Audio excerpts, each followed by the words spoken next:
Kemudian datanglah beberapa orang Farisi dan ahli Taurat dari Yerusalem kepada Yesus dan berkata, "Mengapa murid-muridmu melanggar adat istiadat nenek moyang kita? Mereka tidak membasuh tangan sebelum makan." Tetapi jawab Yesus kepada mereka, Mengapa kamu pun melanggar perintah Allah demi adat istiadat nenek moyangmu? Sebab Allah berfirman, hormatilah ayahmu dan ibumu. Dan lagi, siapa yang mengutuki ayahnya atau ibunya pasti dihukum mati. Tetapi kamu berkata, barang siapa berkata kepada bapaknya atau kepada ibunya, apa yang ada padaku yang dapat digunakan untuk pemeliharaanmu sudah digunakan untuk persembahan kepada Allah. Orang itu tidak wajib lagi menghormati bapaknya atau ibunya. Dengan demikian, firman Allah kamu nyatakan tidak berlaku demi adat istiadatmu sendiri. Hai orang-orang munafik, benarlah nubuat Yesaya tentang kamu. Bangsa ini memuliakan aku dengan bibirnya, padahal hatinya jauh daripadaku. Percuma mereka beribadah kepadaku, sedangkan ajaran yang mereka ajarkan ialah perintah manusia. Lalu Yesus memanggil orang banyak dan berkata kepada mereka, Dengar dan camkanlah, bukan yang masuk ke dalam mulut yang menajiskan orang, melainkan yang keluar dari mulut, itulah yang menajiskan orang. Maka datanglah murid-muridnya dan bertanya kepadanya, "Engkau tahu bahwa perkataanmu itu telah menjadi batu sandungan bagi orang-orang Farisi?" Jawab Yesus, Setiap tanaman yang tidak ditanam oleh Bapakku yang di sorga akan dicabut dengan akar-akarnya. Biarkanlah mereka itu. Mereka orang buta yang menuntun orang buta. Jika orang buta menuntun orang buta, pasti keduanya jatuh ke dalam lubang. Lalu Petrus berkata kepadanya, Jelaskanlah perumpamaan itu kepada kami. Jawab Yesus, Kamu pun masih belum dapat memahaminya. Tidak tahukah kamu bahwa segala sesuatu yang masuk ke dalam mulut, turun ke dalam perut lalu dibuang di jamban? Tetapi apa yang keluar dari mulut, berasal dari hati, dan itulah yang menajiskan orang.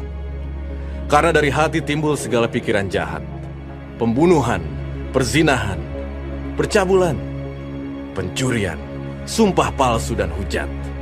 Itulah yang menajiskan orang. Tetapi makan dengan tangan yang tidak dibasuh, tidak menajiskan orang. Lalu Yesus pergi dari situ dan menyingkir ke daerah Tirus dan Sidon. Maka datanglah seorang perempuan Kanaan dari daerah itu dan berseru, Kasihanilah aku ya Tuhan, anak Daud. Karena anakku perempuan kerasukan setan dan sangat menderita. Tetapi Yesus sama sekali tidak menjawabnya.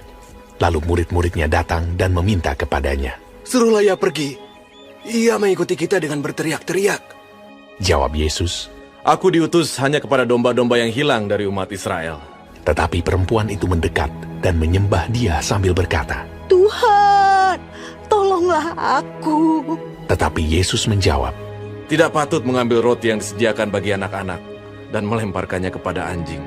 kata perempuan itu, Benar Tuhan. Namun anjing itu makan remah-remah yang jatuh dari meja tuannya.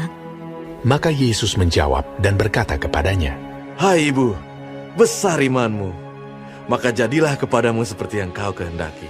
dan seketika itu juga anaknya sembuh. Setelah meninggalkan daerah itu, Yesus menyusur pantai Danau Galilea dan naik ke atas bukit, lalu duduk di situ.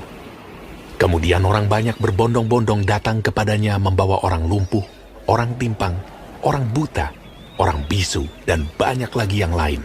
Lalu meletakkan mereka pada kaki Yesus, dan ia menyembuhkan mereka semuanya.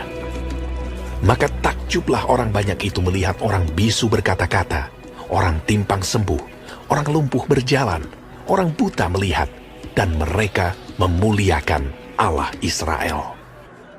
Lalu Yesus memanggil murid-muridnya dan berkata, Hatiku tergerak oleh belas kasihan kepada orang banyak itu. Sudah 3 hari mereka mengikuti aku, dan mereka tidak mempunyai makanan. Aku tidak mau menyuruh mereka pulang dengan lapar. Nanti mereka pingsan di jalan.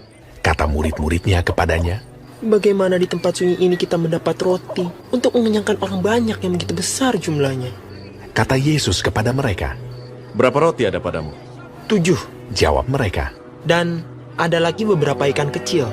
Lalu Yesus menyuruh orang banyak itu duduk di tanah.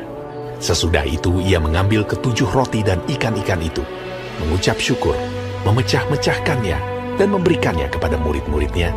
Lalu murid-muridnya memberikannya pula kepada orang banyak. Dan mereka semuanya makan sampai kenyang. Kemudian orang mengumpulkan potongan-potongan roti yang sisa, 7 bakul penuh. Yang ikut makan ialah 4.000 laki-laki, tidak termasuk perempuan dan anak-anak. Lalu Yesus menyuruh orang banyak itu pulang. Ia naik perahu dan bertolak ke daerah Magadan.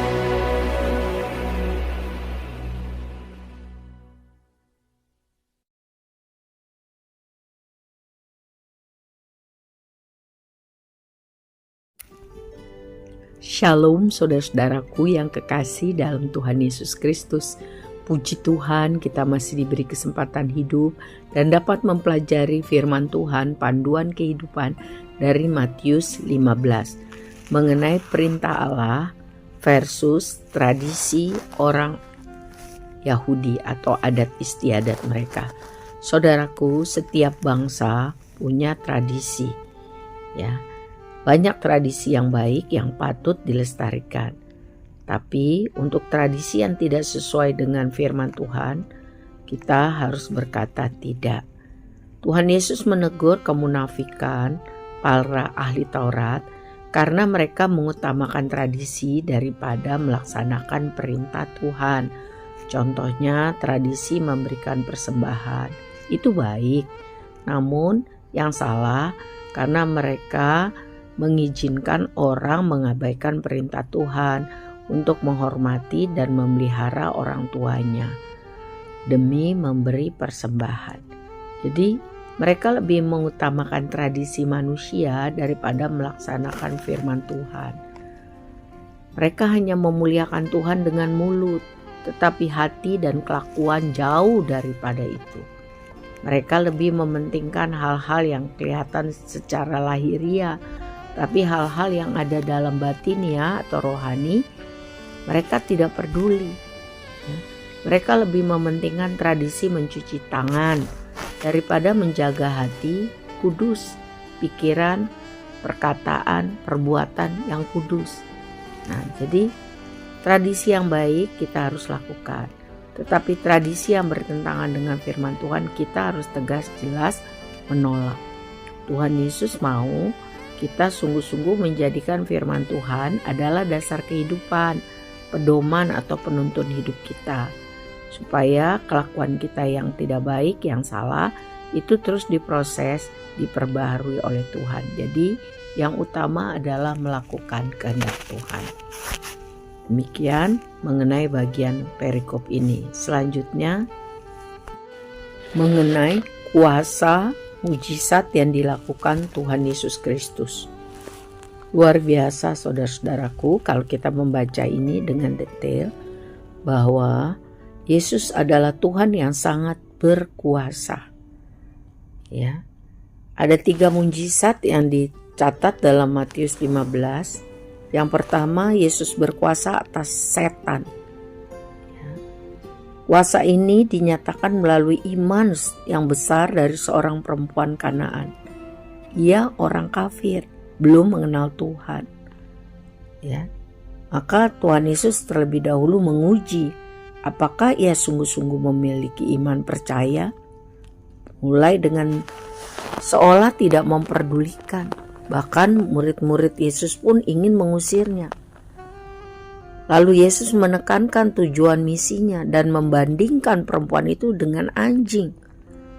Tapi perempuan itu pantang mundur, ia tidak putus asa, ia tidak marah, ia tidak tersinggung. Sebaliknya dengan rendah hati, ia meresponi semua perkataan Tuhan Yesus secara positif. Ia mengimani Yesus adalah Tuhan, bukan hanya anak Daud. Ya, dan dia memperoleh mujizat. Yang kedua, Tuhan Yesus berkuasa atas segala penyakit.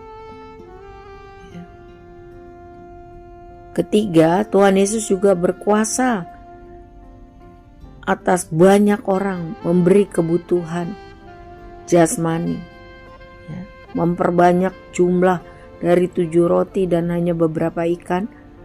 Dengan mujizat yang Tuhan Yesus lakukan dapat cukup memberi makan 4.000 laki-laki, ya, belum termasuk perempuan dan anak-anak, dan masih tersisa 7 bakul penuh.